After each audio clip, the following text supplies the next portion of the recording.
In this video, I'm going to be showing you how I take my drums from sounding like this to sounding like this.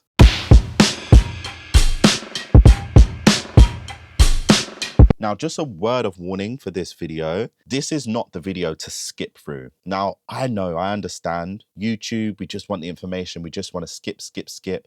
But each step is so important and each step builds on top of each other. So I really encourage you to just watch this video through because there's so many gems in here. I promise you, by the time this video is done, you will leave with something that is of help to you. So the first thing I do is I get any sound design treatment out of the way. So this isn't mixed balance. This is more, I want this sound to absolutely feel different from a production point of view rather than a mix point of view. So for example, I have these 3 kick drums. So this is my main kick, but then I also have this offbeat kick as well.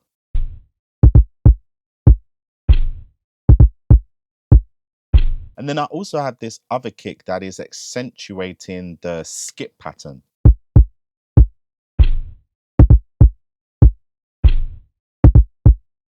However, on that part, I wanted it to have a little bit of interest, so I put a sample delay on it. And just by implementing the Haas effect, delaying the left from the right, I was able to get this stereo whip from the kick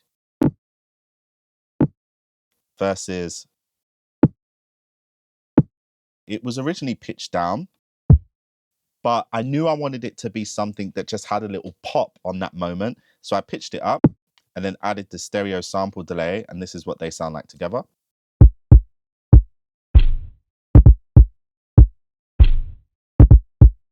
Another instrument that I really wanted to attack when it came to sound design was the hi-hats. Now, hi-hats for me, they can really be irritating when they're just that same static sample that hits every single time, because for me personally, the great thing about hi-hats when it comes to playing live drums is every time you hit the hi-hat, you get a different velocity, you get a different pitch, and you get a different feel. So a way that I like to emulate that is just with any kind of pitch shift variation. In this case, I'm using Infiltrator by Devious Machines, which is an incredible plugin, really creative, but I'm just modulating the pitch to go up and down at different points in the pattern.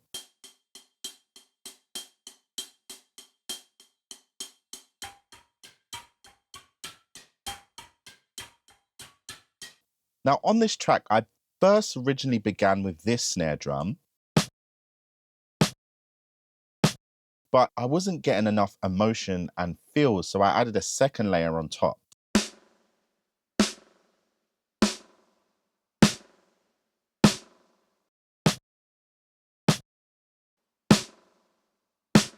So I also have this kick layer on top, which is kick texture, which is just adding a little bit of character and pop. But I knew that I was getting great low end from my other kick down here. So I didn't want to get any additional low end from this high one. I just wanted to get the character. So very simply, I high passed it and the two of them together sound like this. Take it off. Put it in. You can just see how it's giving it that character, but also on things like mobile phones, this is going to help that kick to stand out in the mix so you can identify it. Because of course, with it being a phone or any bass challenge speaker, you won't be able to feel the kick. So it's important that you can hear the kick. If you're liking this content so far, then be sure to hit that like button and let me know in the comments down below. So for me personally, when I'm mixing drums, I separate the kick from the rest of the high and mid elements of the drum kit. If you watch my video on the P44, how to get amazing bass, then you know this already. So I won't go into too much detail on that here, but defo check out that video, which I'll link down below if you want to know more about that. But to summarize, I can get way more saturation and compression out of the drum bus when the kick isn't in there, because the kick has so much low end that it drives things into distortion much sooner than any high end or mid elements would. So I personally love the top down mix approach. So a lot of the heavy lifting on my drum sound is going to be done on the buses. So the first thing I have is a compressor. I have this P11 Abyss. This is a whole video in itself, and I'm trying to keep this as condensed as possible. If you want to see me do a breakdown of this compressor, then let me know in the comments down below. But essentially, I'm just doing some light compression, nothing too heavy.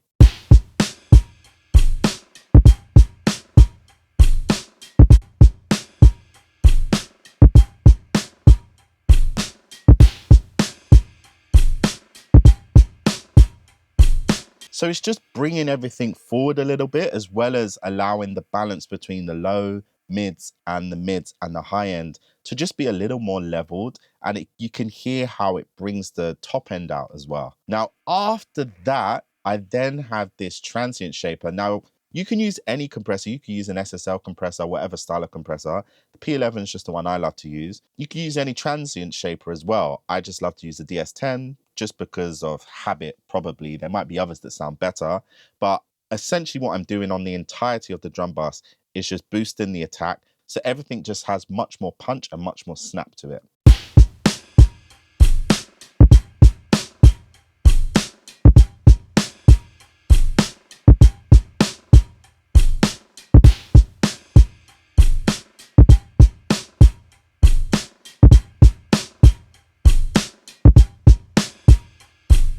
So as you can hear, it's starting to come together. And this is the important thing about mixing.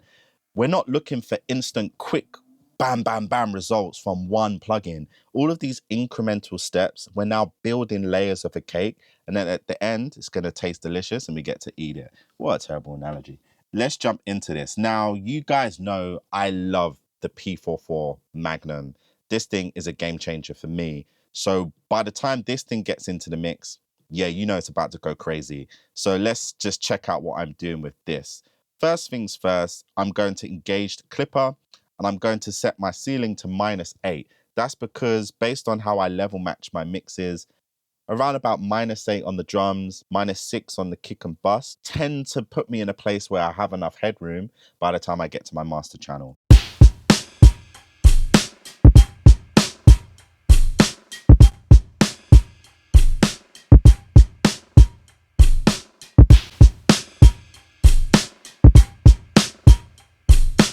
So you could just hear how all of the characters coming out because of the saturation and then a little EQ of sweep. But just to take you through the process of how I got that, I'll undo it and I'll bring those things in one by one just so you can hear what they're adding.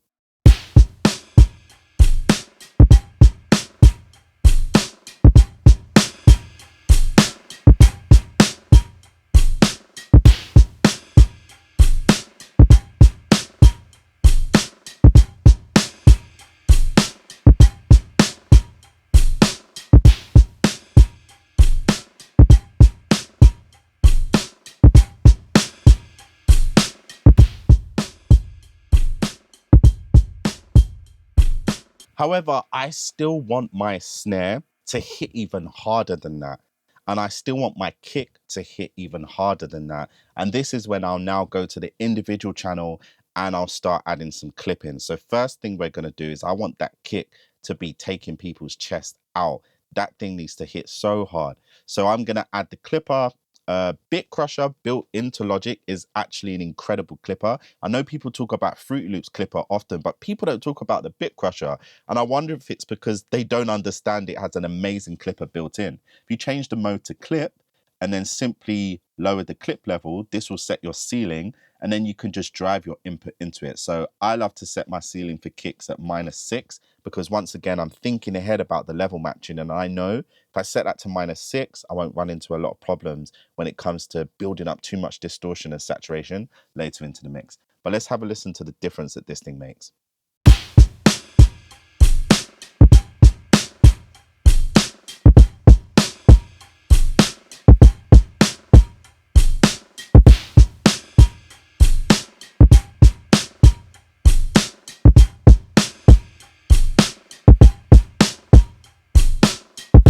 I mean, the screw face is self-explanatory at this point, but not only does it, of course, make it a bit louder, but because it's distorting and saturating the mid-range of the kick, it just sounds way more punchy, just has way more attack to it, which is, of course, something that we absolutely want. And then I took the same approach on the snare drum as well. adding a bit crusher, once again, setting it to -6, and then just driving into it a little bit. So let's hear it without.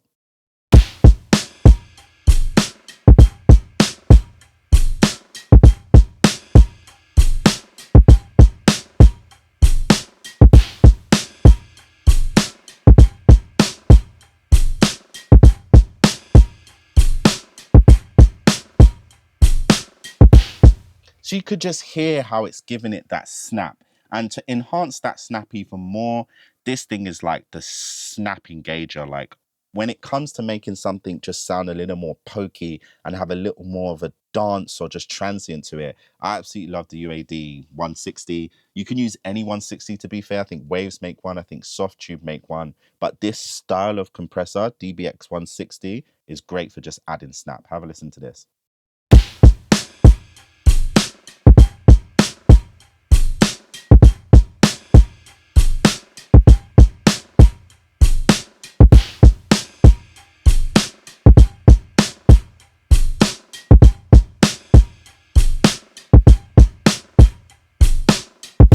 You can just hear how it's making it hit hard. Then in the same way that I have the top-down mix approach when it comes to the mid-range and high ends of the drum, I also have the same approach when it comes to the low end. The kick and the bass usually go to the same bus. And on this bus, I love to have the Oxford inflator.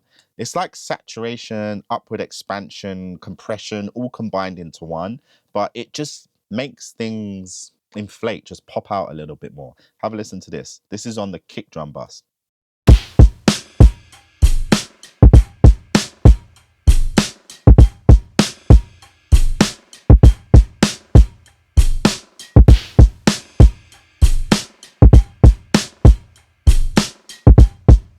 It just gives it a little bit more of that punch and that attack. And then I'll put it in a band split mode, which underneath the surface is split it into a multi-band operation mode. But let's have a listen to how that sounds.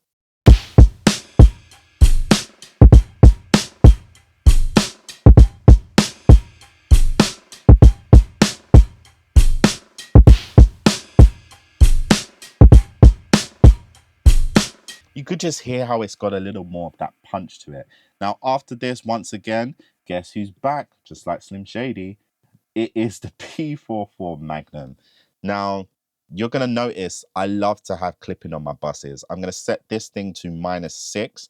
Reason being, if you take a look at this kick drum, I'm getting a lot of volume, but look at where this thing is peaking.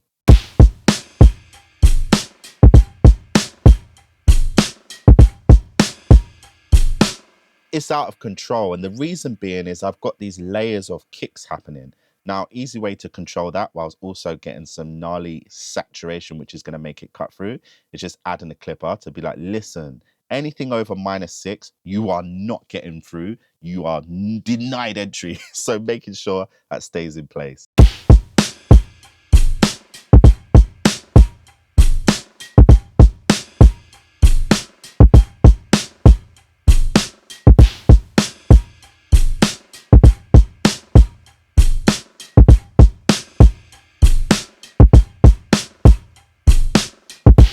And the thing I love about the P11 Magnum is I managed to do that without sacrificing too much tone, but gaining a ton of headroom.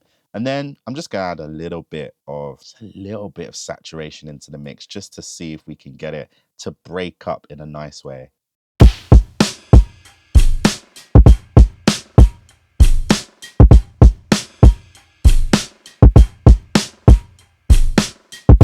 Now, this is where the really powerful part is going to happen.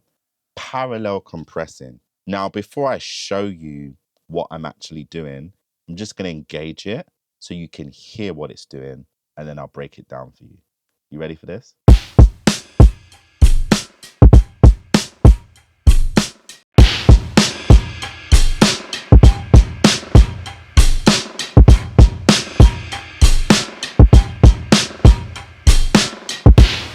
If you're liking how these drums are sounding and you're curious how the full beat ended up sounding, then be sure to check the link down below. So we're getting a ton of character, and this is where my favorite plugins come in. The first one we have is the Devil Lock, and then the second one we have is the Distressor. Now, these things, when it comes to parallel drum compression, I personally just haven't found anything that is better than these two. So let's see what they're doing. I like to simplify parallel compression. So I have a send going to bus 16. And for both the Devil Lock and the Distressor, I have the input set to 16. So the amount I'm controlling here is just going to both of them rather than having to do it separately. And then I can just control the amount and volume of them on the faders. But let's have a listen firstly to what the Distressor's adding.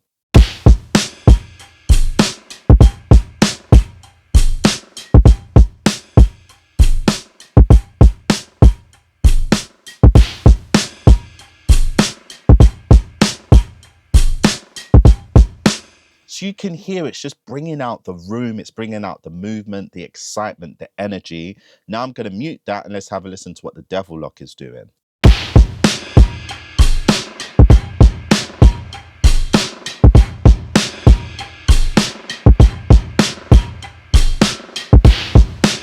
Yeah, we're in. We are in. Now, Devil Lock is just an amazing plugin when you use it in parallel, but when you use it on a direct signal, it's just too heavy-handed, I find, because, well, do you know what? I'm not going to explain it. I'll just show you. Have a listen to this.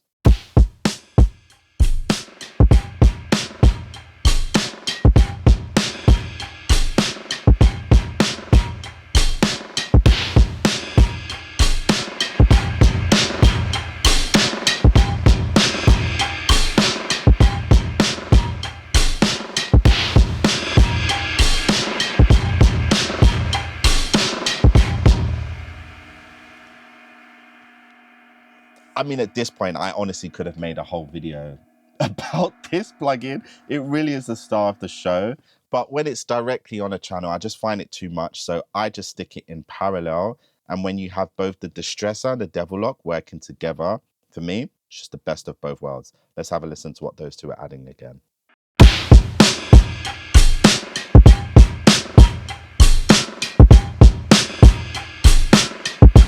Now we're going to bypass it. Nah, it's not it.